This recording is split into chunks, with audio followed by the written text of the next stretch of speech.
So my name is Kirby Bentley. I'm an Aboriginal woman from the Nyungar Yamaji mob in Western Australia. As a young girl, I've always looked for the beacons of inspiration, the trailblazers, the matriarch.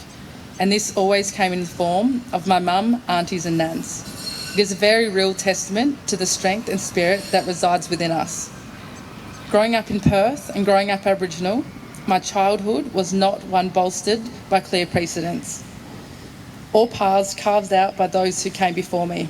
It was a fight for the change and acceptance always. And instead I faced with an environment where I felt unseen and unheard, a systemic challenge faced by a lot of our people.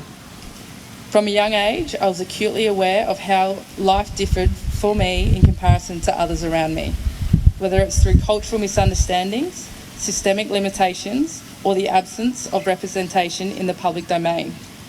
In sports too, I found it in arenas where Aboriginal women were rarely held centre stage, even though sports were the only arena that had some sort of expectations of success. Yet these challenges aside, there was always a strong sense of belonging, which is grounded in me culturally. It was not just a source of pride, but strength. It instilled the resilience to push beyond visible limits, to push invisible boundaries. It was a journey where the destination was undefined, but navigated nonetheless through sheer determination. The essence of my journey lies not only in what I've achieved. Is that better? There we go.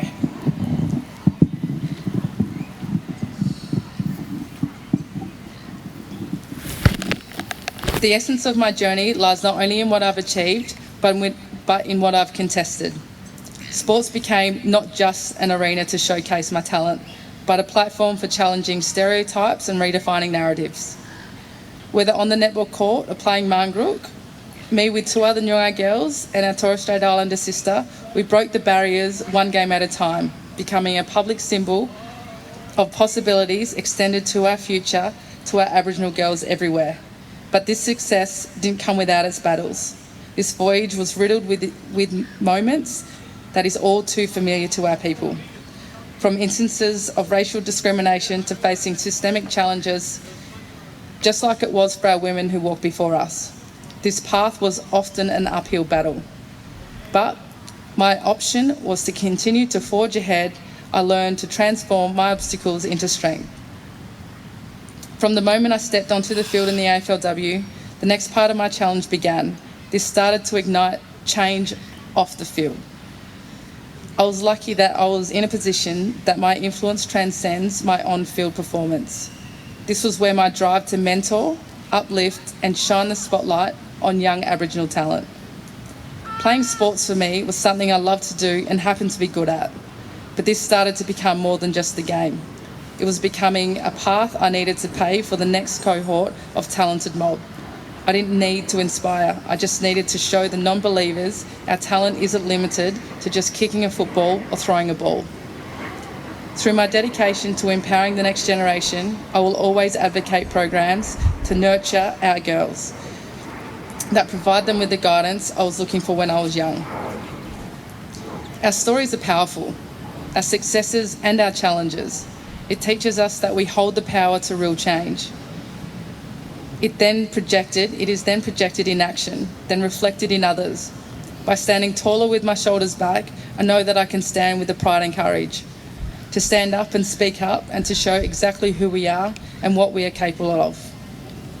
When we reflect on those who have walked before us, acknowledging and learning from the deeper narratives to resilient rise. From these achievements aren't just about leadership. It's not always about the largest impact made today, but it lies in paving roads for tomorrow. So again, for me, there is a fundamental truth. When there is no visible path, we must continue to break barriers and create our own. And by doing so, we create hope and opportunity for others along the way. Our people are the leaders bringing people along on that journey. We must be willing not to just speak our truth, but to act upon it, especially in the world where truth-telling provokes change most needed. Survivor has now become, I didn't win, but Survivor has now created a new audience reached to be heard. I played the game with the lens that our people and our women are the most resilient. That when we navigate and adjust around the world around us while creating genuine change. The most recent show, The World vs Australia, was filmed, and I was lucky enough to be on that. I was asked, what does it feel like to represent Australia?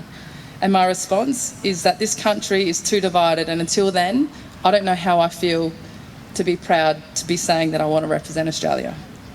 And I stand by what I said, and that is, I'm here to represent my people and all the women who have made my journey easier. It is now my turn, and it is now our turn to do the same.